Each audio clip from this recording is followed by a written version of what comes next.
রাম আদি অবতারে ক্রোধে নানা অস্ত্র ধরে অসুরের করিলা সংহারে। আচ্ছা, তোমার বীরত্ব কি ভগবান? তুমি ধনুর্ধারী রঘুপতি রামচন্দ্র হয়ে আর তুমি রাবণকে বধ করলে। কুরুক্ষেত্রে রণাঙ্গনে সুদর্শনাদি বীর্যবর্তা দিয়ে তুমি পাণ্ডবদের বিজয় ঘোষণা করলে। কংস জরাসন্ধ শিশুপালকে বধ করলে, তাতে হলোটা কি? তাতে হলো কি? তুমি নৃসিংহ অবতারে হিরণ্যকশিপুরকে বধ করলে, তাতে এমন কি হলো? এই সব জীবগুলোকে চিত্তশোধন করে তুমি কি প্রেম দিতে পেরেছিলে? প্রশ্ন কি বোঝা যায়?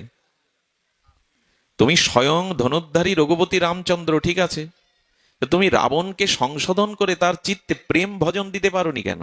এটা খুব বড় কাজ যে তুমি তাকে হত্যা করে ধর্ম সংস্থাপন করলে। প্রশ্ন তুলছেন প্রবোধানন্দ সরস্বতী, আমি না। কি এমন করেছো তুমি রাবণকে বধ করে? তুমি কুরুক্ষেত্রে পাণ্ডবদের বিজয়ী করে জরাসন্ধ শিশুপাল কংসকে বধ করেছো, সবই ঠিক আছে, কিন্তু এদের প্রেম দিতে পেরেছো কি? কেউ কেউ জগতে একটা দুটো মানুষকে হত্যাও করতে পারে, কিন্তু হত্যা করা কি সমাধান? অসুর বিনাশ করলে অথচ অসুরগুলোকে মানুষ করতে পারলে না। এই কাজটাই করে দেখিয়েছিলেন শ্রীকৃষ্ণ চৈতন্য মহাপ্রভু। প্রাণে কারো মারেননি। এবং সব থেকে বড় যে বিশ্বের উদার মহাবাণী, পাপকে ঘৃণা করো পাপীকে, এই বাণীর সার্থকতা কে করেছেন? চৈতন্য মহাপ্রভু। পাপকে ঘৃণা করো পাপীকে নয়। এবে অস্ত্র না ধরিলা প্রাণে কারো না মারিলা চিত্ত শুদ্ধি করিল সবারে। এখানে কিন্তু সবারে বলছেন। চৈতন্যদেব কৃপা বেছে বেছে করেছেন? সূর্যের কিরণ কি বেছে বেছে করে? আর সেই কথায় প্রবোধানন্দ সরস্বতী তার অনবদ্য লেখনী ফলকে তিনি চৈতন্য চন্দ্রামৃত নামক মহাগ্রন্থে উল্লেখ করেছেন এক প্রসিদ্ধ শ্লোক। তার কৃপায় বিচার নাই। পাত্রাপাত্র ন বিচারণ ন কুরুতে ন সা পরং ভিক্ষতে। আরে বাবা, এই মহাবাণীর এর অতল স্পর্শী গভীরতা। ভগবান বলেছেন শ্রীমদ্ ভগবদ গীতায়, সাত্বিক দান, উপযুক্ত পাত্রে দান। কিন্তু এই বাণীটা মহাপ্রভুর লীলাতে এসে টিকল না। এই বাণী রাখতে পারলেন না। যদি বেছে বেছেই দান করতে হয়, তো তুমি কিসের দয়ালু, তুমি কিসের করুণার ভগবান? যদি বেছে বেছে, হ্যাঁ, পিতামাতার একটি সন্তান অযোগ্য হতে পারে, স্মৃতিভ্রম হতে পারে, মূর্খ হতে পারে, কিন্তু পিতামাতা তো সব সন্তানের প্রতি তার সমান করুণা থাকা উচিত। তুমি পাত্র ভেদে দান করতে বলছো ভগবান। তো মহাপ্রভু বলছেন পাত্রাপাত্র বিচারণাং। উনি এবার পাত্র কে অপাত্র এই বিচার করছেন না। এই জন্য তো গৌর অবতারের বৈশিষ্ট্য, বিশিষ্টতা। আমাদের একটা ভরসা, একটা আশা জেগে যায়, প্রভু আমি অপাত্র হলেও তোমার কৃপা এবার পাবো। পাত্র নই, পাওয়ার কথা নয়, তবু তুমি বলছো যে তুমি পাত্রেও দেবে অপাত্রকেও। এটাই তো ভরসা আমাদের। বুকে বল আসে না এই কথা শুনলে? এবার তিনি অপাত্রেও দিবেন। এই জন্য বলছেন পাত্রাপাত্র বিচার তো করলেন না, দেওয়া দেও বিমর্শক, কাকে দেওয়া উচিত বা কাকে দেওয়া উচিত না এটাও বিচার করছেন না। আমরা তো দরবার বিচার করি, এখানে যদি 5টা গীতা আনি, 5টা বস্ত্র আনি, বিচার করি না কাকে দিতে হবে? সবাইকে কি দেই আমরা? বিচার করি। কোন বস্তু কাকে দেওয়া উচিত কাকে দেওয়া উচিত নয়, বস্তু দানের পূর্বে এ বিচার আসে। কিন্তু বলছেন দেওয়া দেওয়া বিমর্শক, তার মানে আহা, কাকে দেওয়া উচিত কাকে দেওয়া উচিত নয় এই বিচারও মহাপ্রভু করছেন না। তার মানে তিনি সবাইকে দান করছেন। আর কি করেছেন? কাকে দেওয়া উচিত কাকে দেওয়া উচিত না এটা দিচ্ছেন। এইটার প্রমাণ কোথায় জানেন? এটা প্রমাণ কোথায় হলো জগাই মাধায়ের, যে কথা সকলেই জানেন। হেন পাপ নেই ওরা করেনি। লোকের ঘরে আগুন দেওয়া, ঘর লুণ্ঠন করা, অমেধ্য মদাদি খাওয়া। মহাপ্রভু যখন কৃপা করছেন তখন ওদের গাল দিয়ে মদের গন্ধ বেরোচ্ছে। ভ্রষ্টাচার যাকে বলে। বলি এদের দেওয়া যায় তো ব্রজপ্রেম, যা যোগীগণ মুনিগণ ধ্যানের দ্বারা, তপস্যার দ্বারা, ত্যাগের দ্বারা, বেদধ্যানের দ্বারা, সদাচারের দ্বারা পায় না, তুমি জগাই মাতায় কি তা দেবে? বলেন এটাই তো মহাপ্রভুর বিশেষ দান। কাকে দেওয়া উচিত কাকে দেওয়া উচিত নয় এ বিচার করছেন না। এবার কলকাতাতে পঞ্চম জজ এসেছিল আমেরিকা থেকে। এই পৃথিবী বিখ্যাত প্রভাবশালী পঞ্চম জজ যখন কলকাতায় এলেন, তখন কলকাতার যিনি বা ভারতবর্ষের যিনি ক্ষমতায় ছিলেন, ওনার সম্মানে কিছু দাগী আসামিকে মুক্ত করে দিলেন। এই প্রথা আজও আছে। বিদেশ থেকে কোনো রাষ্ট্রপ্রধান কোনো দেশে আসলে তার সম্মানের কারণে কারাগার থেকে কিছু সাজাপ্রাপ্ত আসামিকে মুক্তি দেওয়া হয়। আমার মনে হয় এমন একজন এলেন কলিযুগে যার কারণে আমাদের মতো অপরাধী বন্দিরও মুক্তি হয়ে গেল, মুক্তি দিয়ে দিলেন। আপনি উপযুক্ত ভজন সাধন শাস্ত্র জ্ঞান সদাচার সম্পন্ন হয়ে তারপরে প্রেম ভক্তি তো পাবেন। তারপরে প্রেম ভক্তি পাওয়ার উপায়টা 9টা সিঁড়ি। কটা সিঁড়ি একটু ধ্যান দিতে হবে। কয়টা সিঁড়ি বললাম? 9টি। মিলিয়ে নিন। প্রথমে শ্রদ্ধা, এটা প্রথম সিঁড়ি। প্রেম ভক্তি লাভ করার জন্য চাইলেই তো আর বৃক্ষরোপণ করেও ফল ফুল পাবেন না। পাবেন কি? চাইলেই কি আপনি এইচএসসি বা মাস্টার ডিগ্রি এসব পাশ করতে পারবেন? চাইলেই তো ক্রম আছে।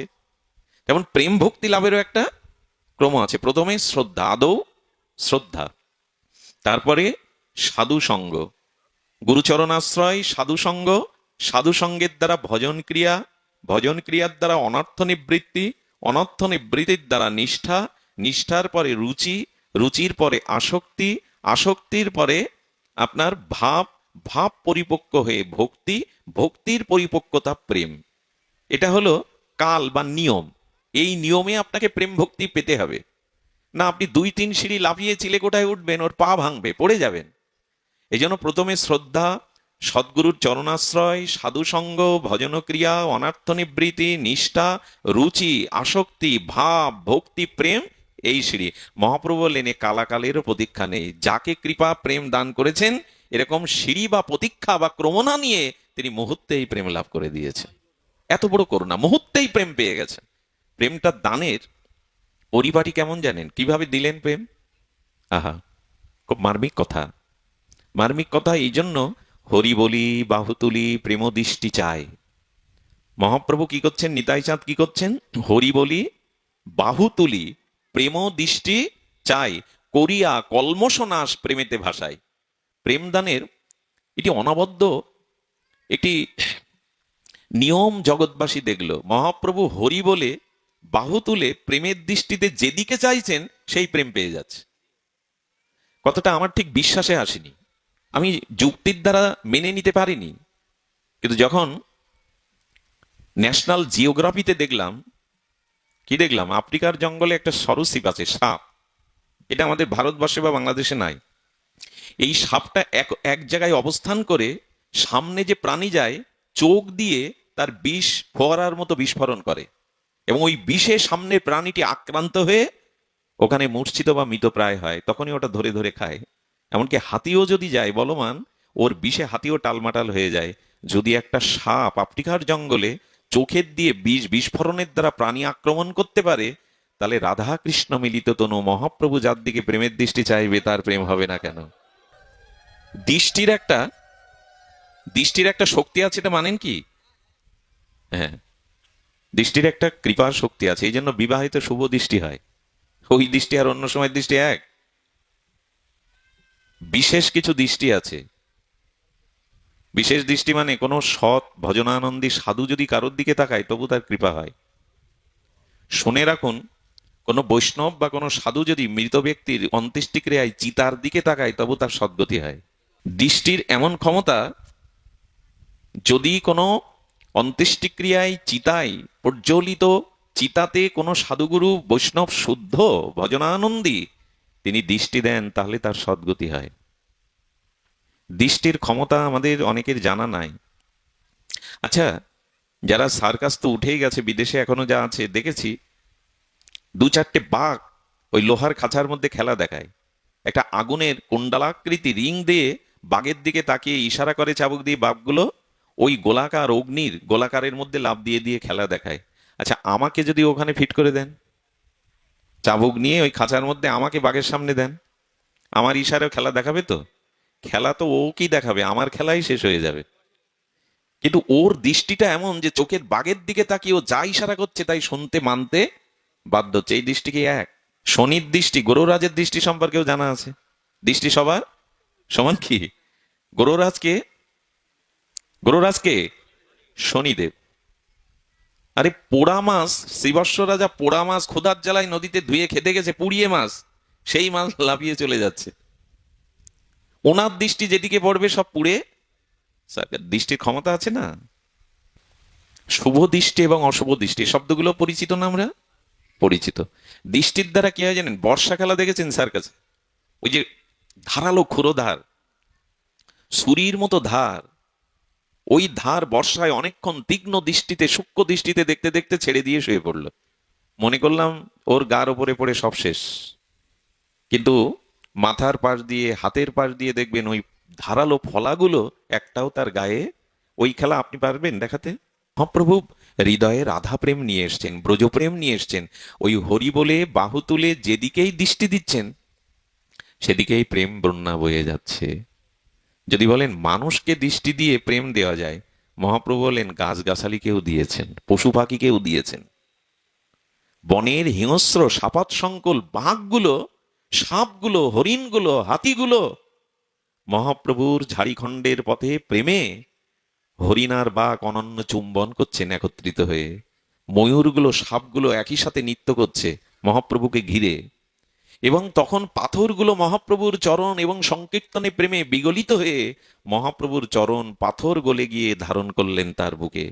সাপের পাগুলো, হরিণের পাগুলো, সাপের পা না, সাপ যেটা এসেছিল এঁকে বেঁকে, পাথর গলে গিয়ে সাপের আঁকাবাঁকা চিহ্নগুলো আছে, হরিণের পায়ের চিহ্ন, বাঘের পায়ের চিহ্ন, মহাপ্রভুর সুদীর্ঘ 16 ইঞ্চি পরিমাণ দিব্য চরণ চিহ্ন এখনো ঝাড়িখণ্ডে পাথরের উপরে। যার প্রেমে পাথর গলে যায়, ব্যগ্র হরিণ চুম্বন করে, সাপ ময়ূর একসাথে নৃত্য করে, তার প্রেমদানটা কেমন এ কি কল্পনাও আনতে পারবো আমরা? দুর্ভাগ্য কি জানেন? সেই গৌর অবতারে, সেই নিতাই অবতারে বাদ পড়ে গেলাম আমি। পাথর হলো, বাঘের হলো, সাপের হলো, শুধু বঞ্চিত রইলাম আমি। একবারও ব্যথা জাগে না যে আমি বঞ্চিত হলাম? সাপের হলো, পাথরের হলো, ব্যাঘ্রের হলো, আমি বঞ্চিত হইলাম। এই বঞ্চনা ঘুচবে না এই অবতারে যার রতিনা জন্মিল।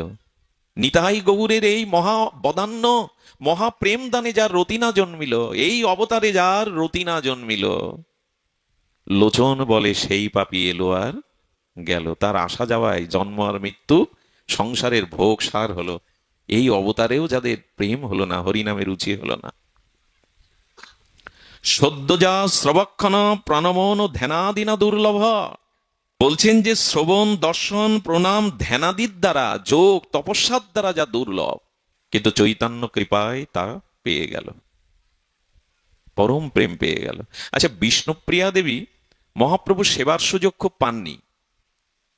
উনি জীব কল্যাণে প্রেম দানে যখন সন্ন্যাস নিলেন, হ্যাঁ, মনে পড়ল প্রভুর প্রেম সেই বিতরণের এক কণা মাত্র, একটি কিঞ্চিত আলো কণিকা। মহাপ্রভু জঙ্গল দিয়ে যাচ্ছেন, মুখে ভগবানের দিব্য প্রেমময় মধুর কণ্ঠে। নাও একটা জিনিস বলি, এখানে মধুর কণ্ঠ শব্দটা কবিরাজ কৃষ্ণ গোস্বামী দিয়েছেন।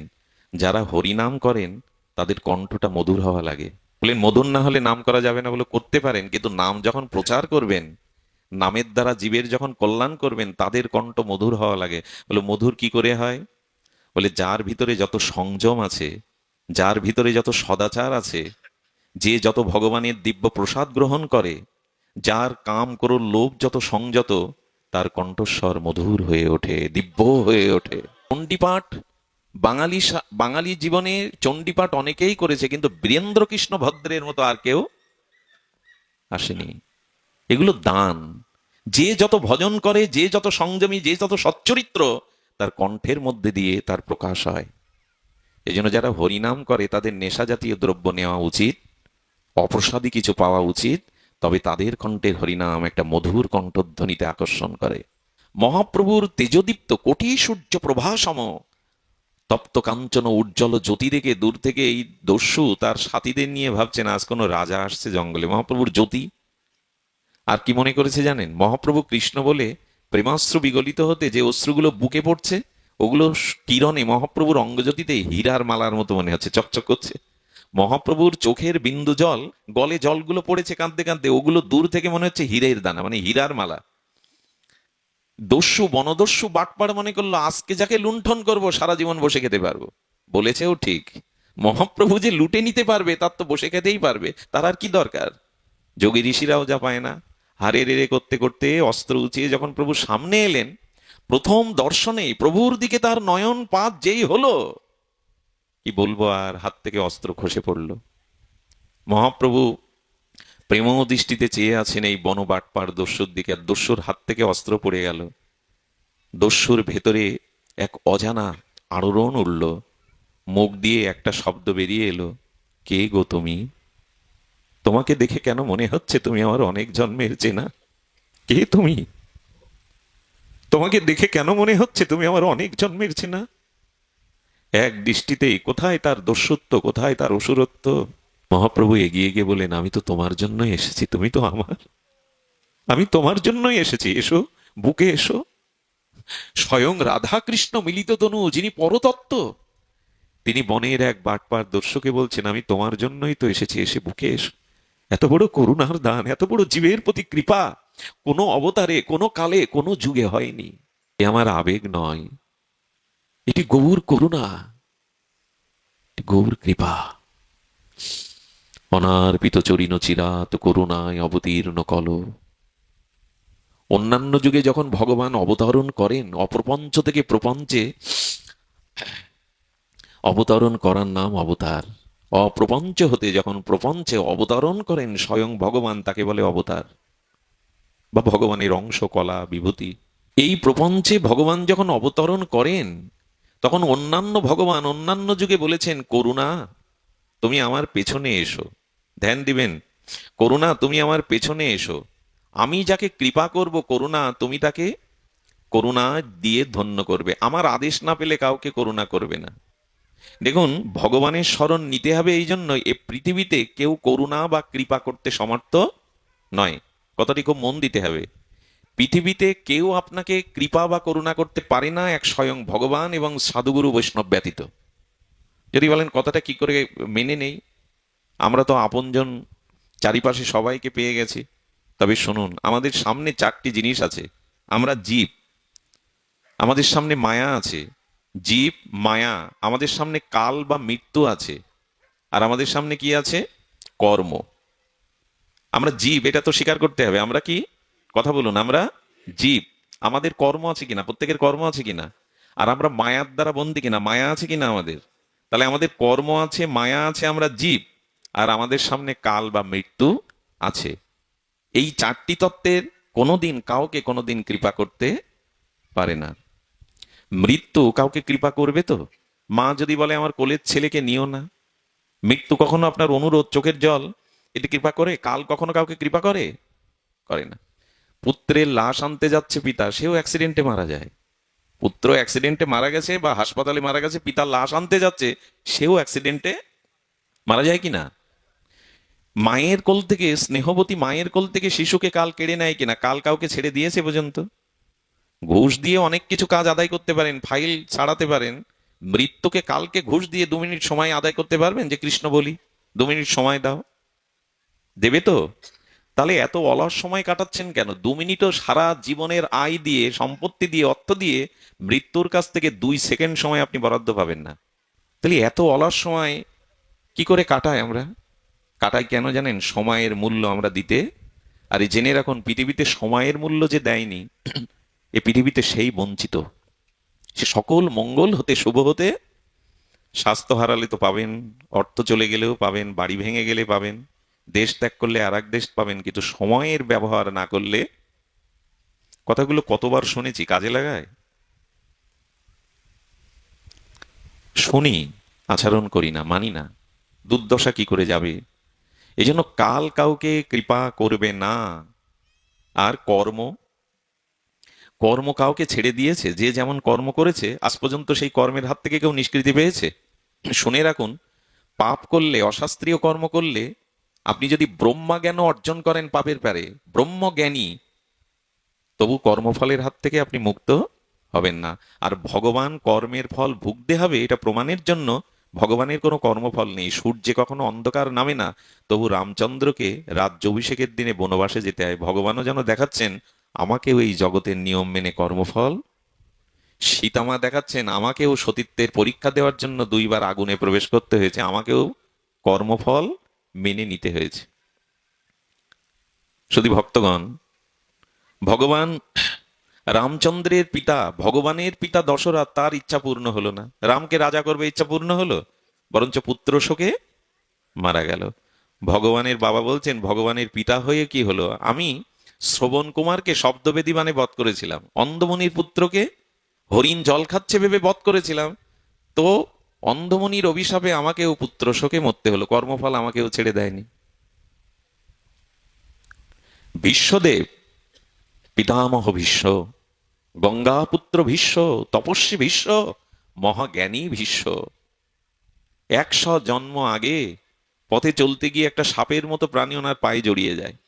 উনি একটু ক্রোধ ভরে ওটা ছুঁড়ে ছেলে দেন, পদাঘাত করে একটা কাঁটার উপরে গিয়ে পড়ে। 2-3 মাস সেই কাঁটায় বিদ্ধ হয়ে যন্ত্রণা কাতর হয়ে মারা যায়। সেই কর্মফল 100 জন্ম পরে সরসজ্জার উপরে যন্ত্রণায় শুয়ে ভীষ্মকে শোধ করতে হয়। ভীষ্ম শ্রীকৃষ্ণকে বলছেন, আমি জীবনে পাপ করিনি, হে জনার্দন, হে অখণ্ড পরদত্ত ভগবান, আমার 100 জন্মের মনে আছে আমার কথা, আমি পাপ করিনি, আমাকে ভুগতে হচ্ছে কেন, আমার ইচ্ছা মৃত্যু। আচ্ছা, গঙ্গায় স্নান করলে পাপ ধুরায়, বিশ্ব জন্মেছিলেন কার গর্ভে? সেখানে পাপ যায়নি, স্খলন হয়নি কর্মফল। খুব সোজা কি কর্ম ছেড়ে দেবে কাউকে? ঝাল খেলে জিহ্বা জ্বালা করেন এমন লোক আছেন এখানে? আছে? পাপ করবেন অথচ কর্মফল ভোগ করতে হবে না, এরকম কেউ জগতে এ পাওয়ার কারণ নেই। আজকে যদি পাড়া খান আপনি, পাড়া 20 বছর পরে বিস্ফোরক হয়ে শরীরে তার প্রকাশ ঘটবে। বাংলাদেশে এক ম্যাগাজিনে দেখেছিলাম, কে যেন পাথর খেয়ে 10 বছর বেঁচে আছে। পাথর হজম করতে পারবেন, পাপ করে হজম করার ক্ষমতা নেই কারো। এই জন্য কর্ম কাউকে কোনোদিন ক্ষমা। আজকে আমরা যা কিছু ভোগ করছি, ত্রিতাপ জ্বালা যন্ত্রণা, সে পুত্র রূপে আমাকে যন্ত্রণা দিক, স্বামী রূপে দিক, পাড়া প্রতিবেশী রূপে দিক, অর্থনৈতিক সংকটে হোক, রোগ শোকে হোক, এর একমাত্র কারণ আমার অতীত জন্মের কর্ম ফল প্রারব্ধ। এই জন্য লোকের দোষ দিয়ে লাভ নেই, অন্যের দিকে আঙুল তুলে লাভ নেই। ভীষ্ম বলছেন, আমার পাপই নাই কৃষ্ণ। ভগবান কৃষ্ণ বললেন, ভীষ্ম তুমি পাপ করনি, কিন্তু পাপ দেখেছিলে। পাপ করা আর পাপ দেখা দুটোই সম অপরাধ। যেদিন রাজসভাতে দ্রৌপদীর মতো কুলসতী বধূকে দুঃশাসন দুর্যোধন বস্ত্রহরণ করছিল, সেদিন তোমার ক্ষমতা ছিল ওদের আটকানোর। তুমি ওদের পাপটাকে দেখেছিলে, এই জন্য যন্ত্রণা পেতে হচ্ছে তোমায়। এ থেকে সাবধান হওয়া উচিত কিনা? আর হয়েছি আমরা। ডাক্তার অবাস করে কাটলে কি আর বোঝা যায়? 12 ইঞ্চি হার্ট অপারেশনেও রোগী বুঝতে পারে না। চেতনানাশক ওষুধ দিয়ে যদি কারো হার্ট ছেড়ে, বুঝতে পারবে? ওই সময় বুঝতে পারবে? আমাদেরও আর বুঝ হয়েছে, আমাদেরও সব অবাস হয়ে গেছে, বিচার বিবেক সব অবাস হয়ে গেছে। এই জন্য উপদেশে কাজ হচ্ছে না, এত হরি কথা, এত হরি নামে খুব বেশি কাজ হচ্ছে না, বিবেকই জাগে না, তো অবাস হয়ে কাটলে আর কি করে বুঝবে? এরকম বাণীগুলো যতই কাটাছেড়া করি আপনাদের, কাজ হবে না, হবে না। এই জন্য কামে যার হতচিত, নাহি মানে নিজ হিত, মনের না ঘুচে দুর্বাসনা। কামনা বাসনায় যার বিবেক কি হয়ে গেছে, অবশ হয়ে গেছে, তারে যতই বাণী ঝাড়ুন কাজ হবে না।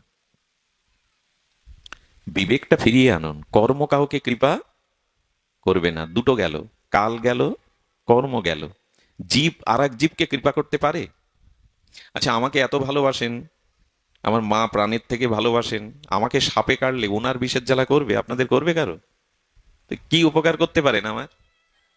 যে ব্যথা নিতে পারে না, যে ব্যথা নিতে পারে না, সে ব্যথার ব্যাধি কি?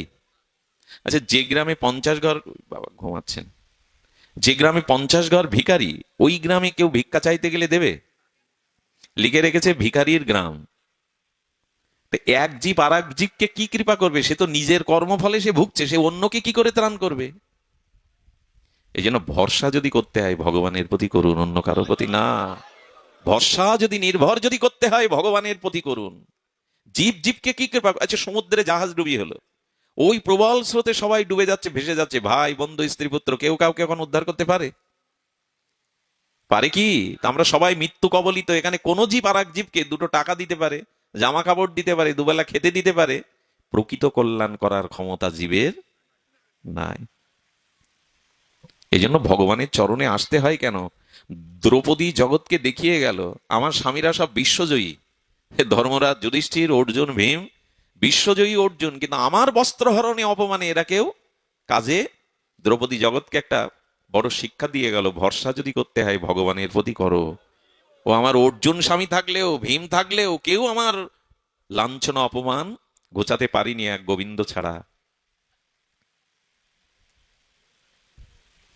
এই কথাগুলি কথা নয়, জীবন দর্শন। এই জন্য জীব আর এক জীবকে আর করুণা করবে কি? সম্বন্ধ এখন টিকে থাকে বর্তমান যুগে, পিতামাতার সাথে সন্তানেরই সম্পর্ক নেই। 80% দাম্পত্য জীবন জ্বলছে, অবিশ্বাসে জ্বলছে, প্রতি ঘরেই অশান্তি। জীব আর এক জীবকে কি কৃপা করবে? ভরসা যদি করতে হয়, অবলম্বন যদি করতে হয় ভগবানকে করুন। জীবও কাউকে প্রকৃত করুণা করতে, আমার জন্ম মৃত্যু ব্যাধি থেকে মুক্তি দিতে পারবেন এখানে কেউ? কর্মফল নিতে পারবেন? তাহলে গেল কর্ম, গেল আর কাল গেল, আর জীব গেল, বাকি থাকলো মায়া। মায়া আপনাকে কৃপা করবে কি? মায়া ব্রহ্মাকেও ঘোরাচ্ছে। মায়ার পাকে পড়ে ব্রহ্মাও সেখানে আপনি আমি কোন তুচ্ছ সার। মায়ার ফাঁদে ব্রহ্মা পড়ি কাঁদে। মায়ার ফাঁদে ব্রহ্মা কাঁদে কেমন জানেন? বৃন্দাবনে গিয়ে দেখছেন এ ভগবান হয়। স্বয়ং প্রজাপতি ব্রহ্মা দেখছেন যে লোকের এটো খায়, গরু চড়ায় পাচনি নিয়ে, এ ভগবান কি করে হয়? মানে ব্রহ্মাকেও মায়া কবলিত করলো। ভগবানের লীলা দেখেও ব্রহ্মা বুঝতে, এই জন্য দয়া করে ভগবানের চরণে শরণ আপনাকে নিতেই হবে, ভজন সাধনে আসতেই হবে। কারণ একদিন উপলব্ধি করবেন এ জগতে তিনি ছাড়া প্রকৃত বান্ধব আমার কেহ নাই, আপনজন তিনি ছাড়া এ জগতে কেহ নাই। এই জন্য যেখানে রেখে এসেছিলাম চৈতন্য মহাপ্রভু সেই ডাকাতকে কি বলছেন? আমি তোমারই, তোমার জন্যই এসেছি, এসো বুকে এসো। ডাকাত কি বললেন জানেন? এই বটপাড় বনদস্যু সাথীদের বললেন, এতদিন যা সঞ্চয় করেছি নিয়ে ভাগ করে নাও, আমার আর যাওয়া হবে না। গৌর চরণে রয়ে গেলেন। মহাপ্রভু যখন কীর্তন করতেন, ঘর্মাক্ত হলে উনি শ্বেতশুভ্র বস্ত্র দিয়ে মহাপ্রভুর ঘাম মুছিয়ে দিতেন, শাক আনতেন, আর মহাপ্রভুর সাথে বলভদ্র ভট্টাচার্য প্রভুকে একটু সেবার দ্রব্য প্রস্তুত করে দিতেন। বিষ্ণুপ্রিয়া দেবী যেন, পদকর্তা বলছেন, বিষ্ণুপ্রিয়া দেবীর হয়ে, ওরে যে গৌরের গায়ের ঘামটা সংকীর্তনে আনন্দে মহাপ্রভুর গায়ের ঘর্মটা আমি মুছে দেওয়ার সুযোগ পাইনি, এক বনের দস্যু হয়ে গৌর তোকে সেই সবার সুযোগ দিল। ধন্য গৌর, ধন্য গৌর প্রেম। সেই ডাকাত কটা দিন মহাপ্রভুর সাথে কাটাতে কাটাতে মহাপ্রভু বুঝলেন ওকে আত্মসাৎ করা দরকার। একদিন বৃক্ষতলায় বসিয়ে প্রভু ওকে ঘিরে কীর্তন করতে করতেই ও প্রভুর কোলেই মাথা রেখে চলে গেল। এ ভাগ্য ব্রহ্মারও হয়। প্রভু ওকে সমাধি দিয়ে বেড়ি কীর্তন করে ব্রজের পথে চললেন। এই হলো গৌর করুণা। বিচার করেনি কে পাত্র কে অপাত্র, একে দেওয়া উচিত কে দেওয়া উচিত কিনা। গুরু মহারাজ বলছেন, একবার চাল ডাল ছত্রে দান করছে এক রাজা।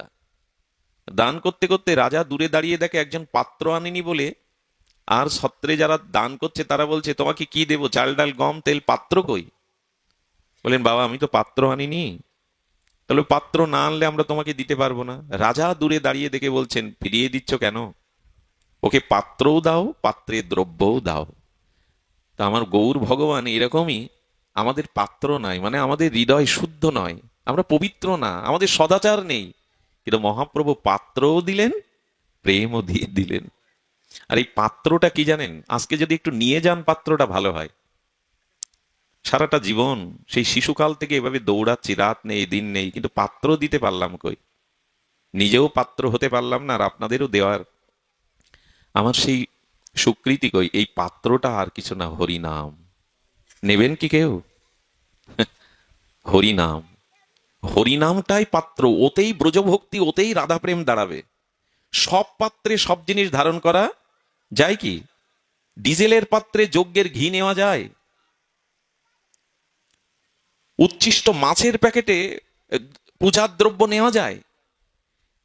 হ্যাঁ, মাঝে একজন বাজার করতে গেছে, ওই যে বড় মাছ কিনেছে, আরো কি কি কিনেছে, আবার গিন্নি বলেছে দুপাতা ধূপ আর ধুনো এনো।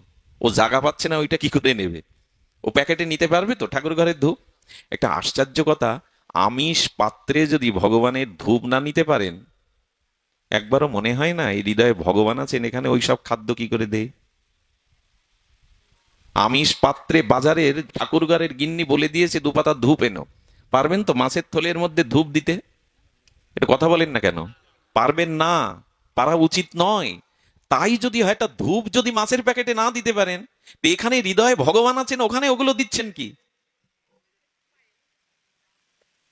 অবাক হতে হয়। একটা প্রিয়জন মারা গেল, মানুষ মারা গেল, আত্মীয় মারা গেল, ওই মরা মানুষটাকে ছুলে স্নান করে ঘরে ঢুকতে হয়, আর 7 দিনের মরা ফ্রিজ থেকে বের করে খাচ্ছেন, তাতে অপবিত্র বোধ হয় না? ফ্রিজে এগুলো কি আছে? একবারও মনে হয় না যে আহারটা শুদ্ধ করা দরকার? একটা মরা মানুষ, আপনজন, প্রিয়জন, সে, তাকে মারা যাওয়ার পরে ছুলেন আর মরাগুলো কিনে আনেন, 7 দিনের মরাগুলো ওর থেকে বের করে খান, অথচ চান আমার চিত্ত শুদ্ধি হোক। কি হবে? পাহাড়ের গায়ে ঢেলা ছুঁড়ে কি হবে? ঢেলাটাই ভেঙে যাবে। এসব কথা কেউ নেয়। আহার শুদ্ধতার দিকে দৃষ্টি দিতে হবে। খাদ্যের গুণাগুণ স্বভাবে রূপান্তরিত হয়। আচ্ছা, একটা আগুন জ্বলছে, ওখানে যদি চামড়া দেন, কিসের গন্ধ আসবে বাতাসে? কথা বলতে হবে, চামড়ার গন্ধ আসবে। একটা মরা প্রাণী দেন ওর মধ্যে, কিন্তু যদি ঘি দেন, বেলের পাতা, ধূপধুনো দেন, তা আমরা যা খাই না, ওতে সিদ্ধ হয় না, আমাদের পাকস্থলিতে গিয়ে আবার ওটা সিদ্ধ হয়। ওই যে বাইরে করা, রান্না করা সিদ্ধ খেলে বাঁচতেন না। আপনার যে পাকস্থলী আছে না, ওখানে বৈষণার আর তাপ আছে, অগ্নি, ওই তাপে খাদ্যটা হজম হয়ে টক্সিন জাতীয় বস্তু মলমূত্রে বেরিয়ে গিয়ে রস, রক্ত, অস্থি মজ্জা, হাড়, বীর্য, এই সপ্তধাতু তৈরি হয়। তবে এইটুকু বলবো, আগুনে যা দেন তার গন্ধ যদি আসে, তো ভেতরে আগুনে যা সিদ্ধ হচ্ছে, ওখানে যা দেবেন স্বভাব হয়ে তার গন্ধই বেরোবে। হ্যাঁ, আহার শুদ্ধর দরকার আছে। ছেলের হাতের মোয়া না যে কেড়ে খেয়ে নিয়ে সব হয়ে গেল। ধর্মকর্ম কিছু ত্যাগ চাই, বৈরাগ্য চাই, কিছু অনুশাসন মানা চাই শাস্ত্রের। এটা এমনি এমনি হবে না। মাঝে মাঝে মনে করি চুপচাপ বাড়ি বসে থেকে হরিনাম করি, এভাবে আর ছুটবো না। নিজের দেহ, নিজের এভাবে শরীর, এভাবে রাতের পর রাত, কারণ একটা মানুষকেও তো প্রকৃত অর্থে শুদ্ধ ভক্তির স্তরে আনতে পারছি না। কেন ছোটাছুটি? বাড়ি বসে বসে নিজেই হরিনাম করো। কেউ যদি না পরিবর্তন হয়, একটা জিনিস জানবেন, আপনি দীক্ষা নিয়েছেন, আপনি হরিকথা শ্রবণ কীর্তন ভজন করছেন, অথচ আপনার পরিবর্তন আসছে না, জানবেন আদৌ আপনার ভজন হয়নি। যে ভজনে মানুষের পরিবর্তন হয় না স্বভাবের, আদৌ সেটা ভজন নয়। আসলাম, ভালো লাগলো, চলে গেলাম, এরকম নয়। এটা পরিবর্তন চাই। সময় চলে যাচ্ছে, মহাপ্রভুর কথা, এটা চতুর্মুখ ব্রহ্মা, তিনিও তো শেষ করতে পারেন না। তো শ্রীমান মহাপ্রভুর এই যে করুণা, তিনি কি করলেন না, সেই ভগবান গৌর সুন্দর কেবল আমার সেবনীয় হোক। এই জন্য আমরা জানেন একটা শব্দ আছে, কষ্ট পাবেন না। শব্দটা হলো, এখানে বলা আছে, পূর্বে জয়ীছে জরাসন্ধ আদি রাজাগণ, খুব ধ্যান দিন। পূর্বে জয়ীছে জরাসন্ধ আদি রাজাগণ, বেদধর্ম করি করে, বেদধর্ম, বেদ ধর্ম করি করে ধর্ম পালন, শ্রীকৃষ্ণ না মানিল তাহে দৈত্য করি জানি, চৈতন্য না মানিলে তারে দৈত্য করে মানি। পূর্বে জয়ীছে জরাসন্ধ আদি রাজাগণ, বেদ ধর্ম করি করে ধর্ম পালন। জরাসন্ধ, মগেদ নরেশ, মগধ রাজা মানে বিহার, এই বিহারের নরেশ জরাসন্ধ বেদ ধর্ম পালন করত। বেদ ধর্ম কি জানেন? অতিথি সেবা না করে, বিষ্ণু পূজা না করে মুখে জল দিত না। কত বড় ধার্মিক! কিন্তু কৃষ্ণকে মানলো না, তাতে সে দৈত্য হয়ে গেল। কৃষ্ণকে মানিনি, এজন্য তাকে কি বলা হলো? দৈত্য।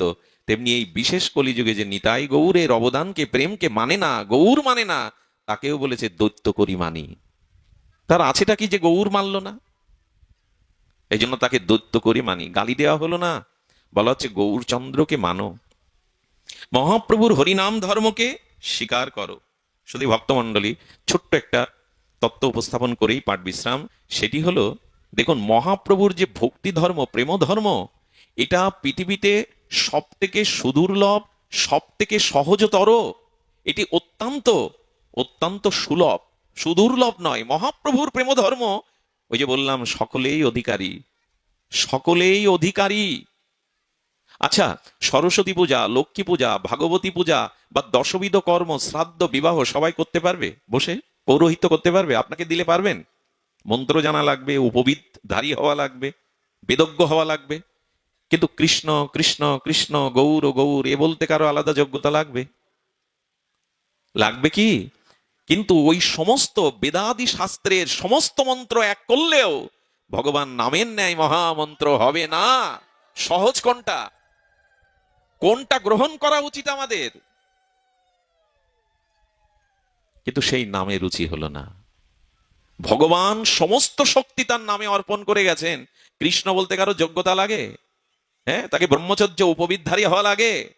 কিন্তু সেটাই তো বললাম না। এবং কৃষ্ণ কৃষ্ণ গৌর গৌর নিতাই বললে দেখবেন জিহ্বা আনন্দে তরঙ্গায়িত হয়, কৃষ্ণ কৃষ্ণ কৃষ্ণ শিহরণ হয়, লোমকূপ খাড়া দেয়, দেহে পুলকিত হয়, সমস্ত মন্ত্রের সার মহামন্ত্র ভগবানের নাম, তাতেই রুচি হলো না।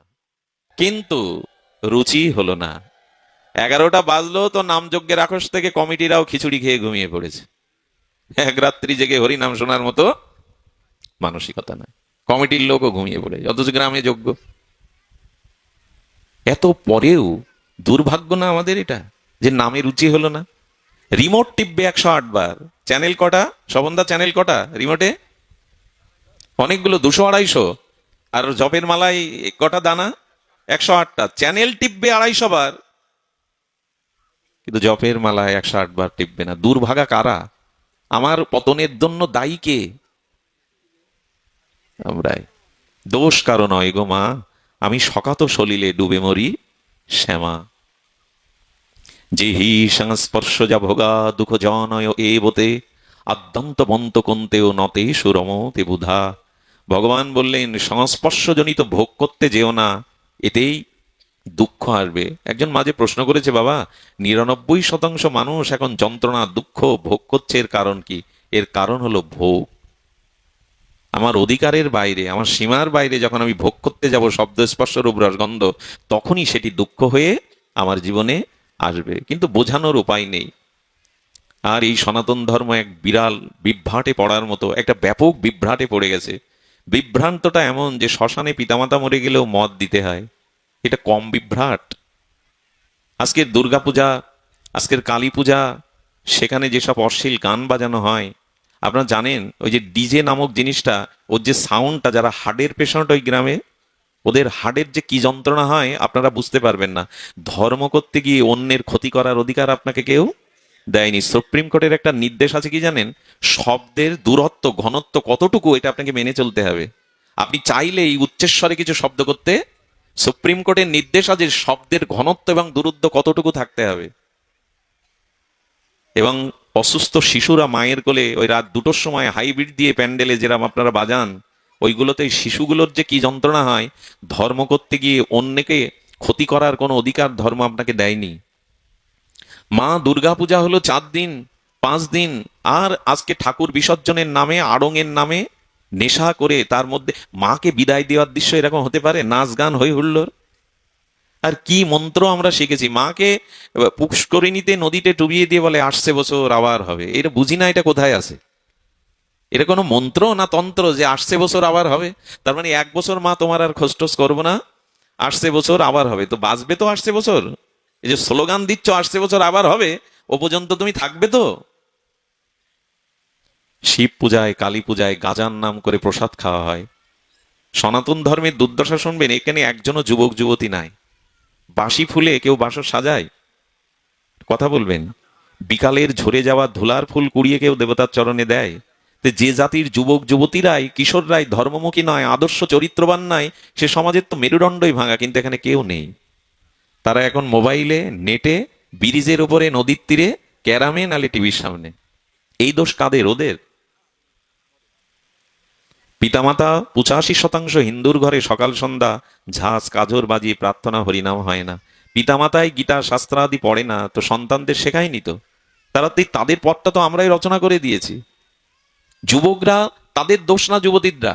আশ্চর্য, মেয়েকে ফাংশনে পাঠায় মা সাজিয়ে গুজিয়ে, সিনেমা দেখতে পাঠায়, মেলা দেখতে পাঠায়, অথচ ভাগবতে আনে না। যা শুনলে সে আগামী দিনে ভালো স্ত্রী হতে পারবে, ভালো মা সন্তানের জন্ম দিতে পারবে, এখানে আনে না বাবা মা।